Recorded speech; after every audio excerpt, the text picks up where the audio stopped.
আনুষ্ঠানিক গণসংযোগের প্রথম দিনে ঢাকা-৫ আসনের ধানের শীষের প্রার্থী আলহাজ নবী ভাইয়ের পক্ষে ধানের শীষ মার্কায় ভোট চেয়ে আনুষ্ঠানিক যাত্রা শুরু। যাত্রাবাড়ী ৪৮ নম্বর গেট থেকে শুরু হয়ে ৪৮ ওয়ার্ডের প্রত্যেকটা অলিগলি হয়ে সাদাবাদ হোলসিয়াল স্কুলে যেয়ে শেষ হয়। মিছিলে নেতৃত্ব দেন ৪৮ নম্বর ওয়ার্ড বিএনপির সদস্য সচিব মোহাম্মদ জাহাঙ্গীর আলম।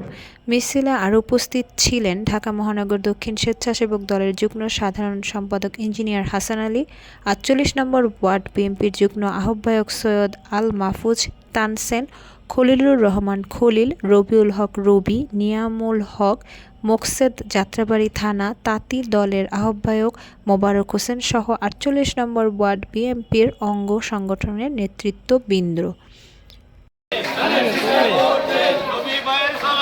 ধানের শীষে ভোট দিন, জাহাঙ্গীর ভাইয়ের সালাম নিন।